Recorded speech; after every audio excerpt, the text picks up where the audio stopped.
تم پاگل ہو چکے ہو، اگر میں نہ ہوتا تو تم آج جیل کی سلاخوں کے پیچھے سڑ رہے ہوتے۔ تمہاری ان ہی کرتوتوں کی وجہ سے آج پوری دنیا تم سے اور اسرائیل سے نفرت کرتی ہے۔ یہ کسی دشمن کے الفاظ نہیں ہیں، یہ دنیا کے سب سے طاقتور ملک کے صدر ڈونلڈ ٹرمپ کے جملے ہیں جو انہوں نے اپنے سب سے لاڈلے اتحادی نیتن یاہو کے منہ پر مارے ہیں۔ مشرق وسطیٰ کی جنگ اب اس نہج پر پہنچ چکی ہے جہاں دوست کا گریبان پکڑ رہا ہے۔ ڈونلڈ ٹرمپ جو مشرق وسطیٰ میں ایک آسان فتح کا خواب لے کر کودے تھے، آج تہران کی مزاحمت اور نیتن یاہو کی پاگل پن حرکتوں اور ہٹ دھرمی کے بیچ بری طرح پھنس چکے ہیں۔ امریکی میڈیا کے سنسنی خیز انکشافات نے واشنگٹن سے لے کر تل ابیب تک زلزلہ برپا کر دیا ہے۔ لبنان پر حملوں کی دھمکی نے ٹرمپ کو اس قدر بھڑکا دیا کہ انہوں نے نیتن یاہو کو فون پر ناشکرا اور مجرم تک کہہ ڈالا۔ آخر ٹرمپ ایران سے معاہدہ کیوں کرنا چاہتے ہیں؟ آبنہ ہرمز کی بندش نے دنیا کو کیسے مفلوج کر دیا ہے اور نیتن یاہو کیسے ٹرمپ کی پیٹھ میں چھرا گھونپ رہا ہے؟ آج کے اس ویلاگ میں ہم امریکہ، ایران، اسرائیل اور لبنان جنگ کا وہ تیزی سے بدلتا ہوا سنسنی خیز منظرنامہ آپ کے سامنے رکھیں گے۔ آپ دیکھ رہے ہیں 92 نیوز ڈیجیٹل اور میں ہوں حمزہ تارڑ۔ ویورز، امریکہ اور ایران دونوں نے ہی اندیا دیا ہے کہ وہ جنگ کی طرف واپس نہیں لوٹنا چاہتے جو 8 اپریل کی جنگ بندی کے بعد سے چند واقعات کے باوجود اب تک دوبارہ شروع نہیں ہوئی۔ ان جھڑپوں اور بیانات کے باوجود دونوں اطراف سے پاکستان، قطر اور دیگر ممالک کی ثالثی میں ہونے والی بات چیت بھی جاری رکھی۔ دوسری جانب طاقتور امریکی بحری اور فضائی فوجیں ایران کے قریب موجود ہیں۔ یہ گمان کیا جا سکتا ہے کہ ایرانی افواج بھی ہائی الرٹ پر ہوں گی اور جنگ بندی کو دوبارہ سے منظم ہونے اور امریکی اور اسرائیلی حملوں میں پہنچنے والے نقصانات کا ازالہ کرنے کی کوشش کر رہی ہوں گی۔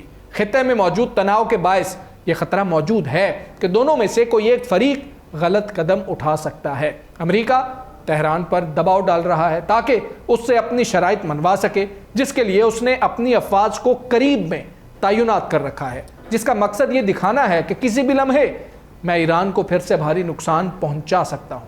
ایران نے امریکہ کو یاد دلایا ہے کہ مزاحمت کا عزم کم نہیں ہوا اور ضرورت پڑنے پر وہ امریکی اڈوں سمیت خلیج میں وسیع پیمانے پر انفراسٹرکچر کو نشانہ بنا سکتے ہیں۔ ایسے میں ایک بڑے معاہدے کی جانب جانے والے طویل راستے کا پہلا مقصد جنگ بندی کو قائم رکھنا ہے اور ایک ایسا ابتدائی معاہدہ کرنا ہے جو اس بات کو طے کر سکے کہ مزید بات چیت جاری رہے گی، لیکن ایسا ہونا مشکل ثابت ہو رہا ہے۔ اسرائیل کی جانب سے بیروت پر حملوں کے اعلان نے ٹرمپ کو مزید مشکل میں ڈال دیا تھا۔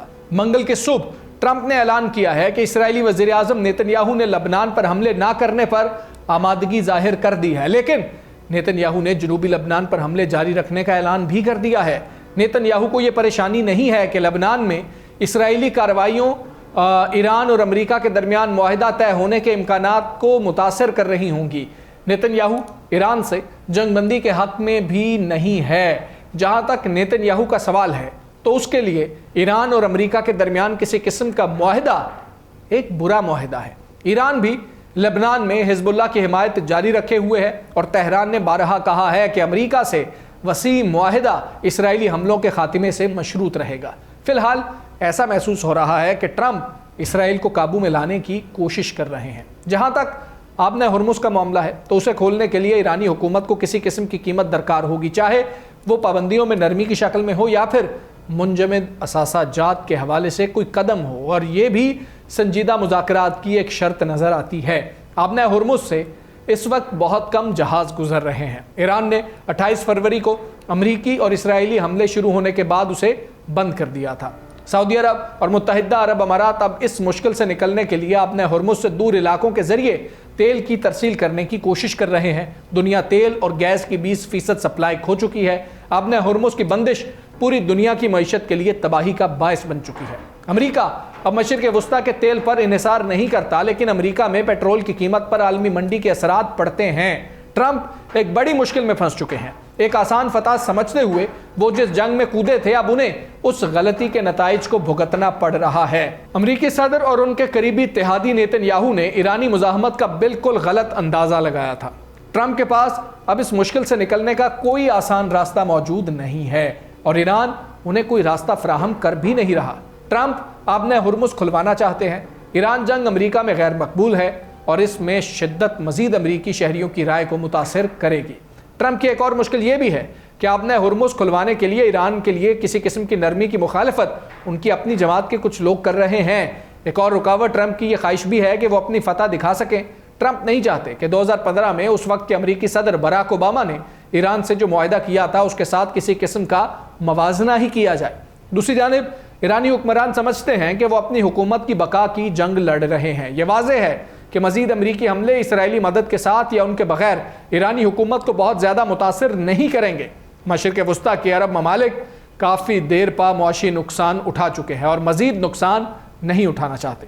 ان کا اپنے ممالک کی ترقی کا منصوبہ اور کاروبار کا ماڈل اس بات پر منحصر ہے کہ وہ خود کو ایک محفوظ سرمایہ کاری کی جگہ دکھا سکیں، لیکن استحکام کو بحال کرنے میں انہیں بہت سال لگیں گے۔ قطر پاکستان کے ساتھ ثالثی میں شریک ہے، جبکہ سعودی عرب اور متحدہ عرب امارات نے کافی مختلف طریقے سے ایران کے معاملے پر رد عمل دیا ہے۔ متحدہ عرب امارات نے اسرائیل سے اسٹریٹجک شراکت داری کو بڑھا دیا ہے۔ اسرائیل نے نہ صرف آئرن ڈوم دفاعی نظام فراہم کیا ہے بلکہ اسے چلانے کے لیے اسرائیلی فوجی بھی بھجوائے۔ اب یہ بات سامنے آ رہی ہے کہ سعودی عرب نے بھی ایران پر حملہ کیا تھا اور ان کا کہنا ہے کہ یہ ایرانی حملوں کے رد عمل میں کیا گیا، لیکن سینئر سعودی ذرائع نے ایران پر واضح کیا کہ وہ اسرائیلی اور امریکی اتحاد کے ساتھ مل کر نہیں بلکہ آزادانہ حیثیت میں ایسا کر رہے تھے۔ جب یہ جنگ شروع ہوئی تھی تو ٹرمپ اور نیتن یاہو نے کہا تھا کہ ان کے ممالک کی فضائی طاقت تہران میں موجود حکومت کو گرانے کے لیے کافی ہے، لیکن وہ غلط تھے اور یہ ایران نے ثابت کیا ہے۔ ٹرمپ اور نیتن یاہو نے ایک ایسی حکومت کے بارے میں غلط اندازے قائم کیے تھے جو نصف صدی سے پابندیوں، جنگوں، عالمی تنہائی کے باوجود قائم رہی ہے۔ اب امریکہ اور اسرائیل کے ساتھ ساتھ باقی دنیا کو بھی اس جنگ کے سنگین نتائج کا سامنا ہے۔ دوسری جانب امریکی صدر ڈونلڈ ٹرمپ اور اسرائیلی وزیر اعظم نیتن یاہو کے درمیان لبنان کی صورتحال پر ہونے والی ایک فون کال میں شدید تلخ کلامی ہوئی ہے۔ امریکی نیوز ویب سائٹ ایکزیوس کے مطابق اس معاملے سے واقف امریکی حکام نے یہ بتایا ہے کہ صدر ٹرمپ نے نیتن یاہو سے ہونے والی فون کال میں لبنان میں اسرائیلی کارروائیوں پر شدید برہمی کا اظہار کیا اور انتہائی سخت زبان استعمال کی۔ ویورز، ٹرمپ اور نیتن یاہو کے درمیان ماضی میں بھی اختلافات کی خبریں سامنے آتی رہی ہیں، یہاں تک کہ جے ڈی وینس کی کال بھی ہمارے سامنے آ چکی ہے، لیکن امریکی حکام کے مطابق حالیہ فون کال دونوں رہنماؤں کے درمیان سخت ترین گفتگو تھی۔ ٹرمپ کو خاص طور پر اسرائیل کی جانب سے بیروت پر ممکنہ حملے کے منصوبے پر اعتراض تھا۔ امریکی صدر نے نیتن یاہو کو خبردار کیا کہ اگر اسرائیل لبنانی دارالحکومت پر حملہ کرتا ہے تو وہ دنیا میں مزید تنہا ہو کر رہ جائے گا۔ صدر ٹرمپ نے ٹیلی فونک کال میں نیتن یاہو پر چیختے ہوئے کہا کہ تم پاگل ہو گئے ہو، یہ تم کیا کر رہے ہو۔ صدر ٹرمپ نے اسرائیلی وزیر اعظم نیتن یاہو کو اس کے خلاف کرپشن مقدمات کا حوالہ دیتے ہوئے کہا کہ میں نے ہی تمہیں جیل جانے سے بچایا تھا۔ ایک امریکی اہلکار نے ٹرمپ کی گفتگو کا خلاصہ بیان کیا کہ امریکی صدر کا کہنا تھا میں تمہیں بچا رہا ہوں لیکن تمہاری حرکتوں کی وجہ سے آج سب تم سے نفرت کرتے ہیں اور اب پوری دنیا اسرائیل سے بھی نفرت کرنے لگی ہے۔ ٹرمپ اس بات کو سمجھتے ہیں کہ حزب اللہ اسرائیل پر حملے کر رہی ہے اور اسرائیل کو اپنے دفاع کا حق حاصل ہے، لیکن ان کا خیال ہے حالیہ دنوں میں نیتن یاہو نے حد سے تجاوز کیا ہے۔ یہ بات ایک امریکی اہلکار نے بتائی۔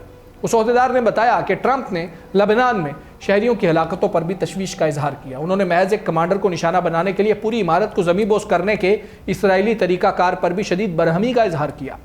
امریکی ویب سائٹ کے مطابق ٹرمپ کی شدید برہمی کی بنیادی وجہ لبنان میں اسرائیلی کارروائیوں کے باعث ایران کی امریکہ کے ساتھ جاری مذاکرات ترک کرنے کی دھمکی تھی۔ ایران پہلے ہی خبردار کر چکا ہے کہ اگر صورتحال مزید خراب ہوئی تو وہ امریکہ کے ساتھ مذاکرات سے پیچھے ہٹ سکتا ہے۔ امریکی حکام کے مطابق ٹرمپ کی ناراضی کی ایک بڑی وجہ یہ تھی کہ لبنان میں بڑھتی ہوئی کشیدگی ایران کے ساتھ جاری مذاکرات کو نقصان پہنچا سکتی ہے، کیونکہ امریکہ اور ایران کے درمیان زیر بحث ایک ممکنہ معاہدے میں لبنان میں لڑائی کے خاتمے کی شک بھی شامل ہے، جس کی وجہ سے یہ معاملہ واشنگٹن کے لیے خاص اہمیت رکھتا ہے۔ اس تلخ ٹیلی فونک کال کے بعد صدر ٹرمپ نے ٹروتھ سوشل پر ایک پیغام میں کہا کہ ایران کے ساتھ مذاکرات تیزی سے جاری ہیں۔ ایک اسرائیلی عہدیدار نے بتایا کہ اسرائیل اب بیروت میں حزب اللہ کے اہداف پر حملے کے منصوبے سے پیچھے ہٹ چکا ہے، لیکن اس کال کے بعد نیتن یاہو کے دفتر سے جاری ہونے والے ایک رسمی بیان میں دعویٰ کیا گیا کہ انہوں نے ٹرمپ پر واضح کیا ہے کہ اگر حزب اللہ نے حملے نہ روکے تو اسرائیل بیروت پر حملے شروع کر دے گا۔ ویور، سچ تو یہ ہے کہ ٹرمپ اور نیتن یاہو نے ایک ایسی ایرانی حکومت کا غلط اندازہ لگایا جو نصف صدی سے عالمی تنہائی، پابندیوں اور جنگوں کے باوجود نہ صرف کھڑی ہے بلکہ امریکہ کو اپنے اشاروں پر اب نچا رہی ہے۔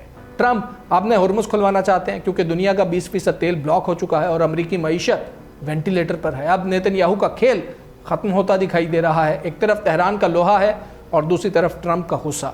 نیتن یاہو اب یا تو امریکی صدر کی ڈانٹ کھا کر پیچھے ہٹے گا یا پھر اسرائیل کو ہمیشہ کے لیے دنیا کے نقشے پر تنہا کر دے گا۔ سپر پاور ہونے کا غرور خاک میں مل چکا ہے اور اب وقت یہ ثابت کر رہا ہے کہ جنگیں صرف فضا سے بم گرا کر نہیں بلکہ زمین پر موجود حقائق سے جیتی جاتی ہیں۔ آپ کا کیا خیال ہے؟ کیا ٹرمپ نیتن یاہو کو لگام ڈال پائے گا یا نیتن یاہو کی ضد دنیا کو تیسری عالمی جنگ کی طرف دھکیل کے ہی رہے گی؟ کامنٹ سیکشن میں اپنی رائے کا اظہار ضرور کیجیے۔ اب تک کے لیے اتنا ہی، مجھے اجازت دیجیے۔ اللہ حافظ۔